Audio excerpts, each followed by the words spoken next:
बच्चों, आज आप लोग को पाठ 12 विराम चिन्ह के बारे में बताया जाएगा, जो कि आप लोगों को याद होगा। आपने संज्ञा, सर्वनाम, विशेषण, क्रिया पढ़ा है, साथ ही आपको शब्दों का भी ज्ञान हो चुका है।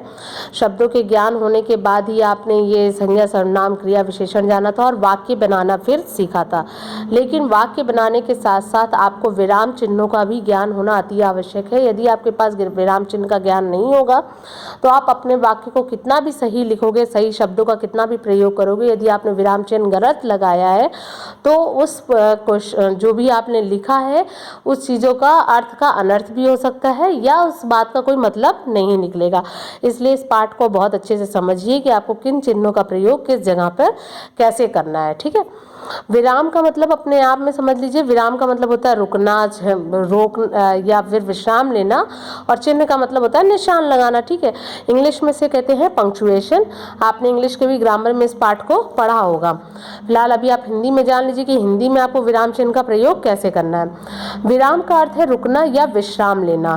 ठीक है। भाषा के लिखित और मौखिक रूप में यदि विराम ना लगा लिया जाए तो बड़ी गड़बड़ हो सकती है। अब चाहे आप कोई भी लैंग्वेज पढ़ो, हिंदी, इंग्लिश, तमिल, तेलुगु, उर्दू, फारसी, जो भी लैंग्वेज पढ़ो, यदि आपने उसमें विराम नहीं लिया, उसमें बोलते समय, लिखते समय आपके विराम चिन्हों का प्रयोग नहीं दिखाई दिया, तो आप कितना भी सही शब्द का प्रयोग करके वाक्य बनाए रहोगे, उस वाक्य का कोई भी मतलब नहीं निकाल पाएगा।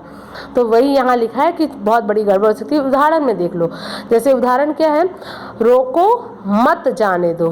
अब ये देखो कि रोको के बाद कॉमा लगा है, तो आपने बात, जैसे मैंने बोला, रोको मत जाने दो, और वही सेम वर्ड देखो यहाँ पे, रोको मत जाने दो।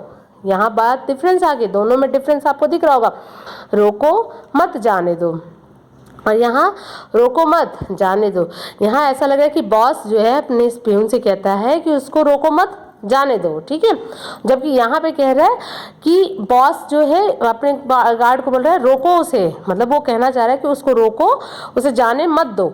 दोनों बात का मतलब अलग हो गया कि यहाँ पे उसे जाने दिया जा रहा है और यहाँ पे उसे नहीं जाने दिया जा रहा है और यहाँ पे उसे जाने दिया जा रहा है। इसलिए विराम चिन्ह का कारण बहुत सारा अर्थ का मतलब उल्टा हो सकता है। मतलब आपका वाक्य जो है कितना भी सही वाक्य होगा वो उसका मतलब उल्टा निकल सकता है। तो भाषा के लिखित रूप में जिन विराम चिन्हों का प्रयोग किया जाता है उनमें से कुछ प्रमुख चिन्ह इस प्रकार हैं, जिनमें आपको कुछ प्रमुख चिन्हों का बारे में पता होना चाहिए, जिसमें आता है पूर्ण विराम, अल्प विराम, अर्थ विराम, प्रश्न सूचक चिन्ह और विस्मय सूचक चिन्ह, जिसके बारे में अब हम एक एक करके अध्ययन करेंगे कि ये सारे विराम चिन्ह कौन कौन से होते हैं। ठीक है। तो अब इसके बाद हम लोग पहला विराम चिन्ह के बारे में अध्ययन करते हैं।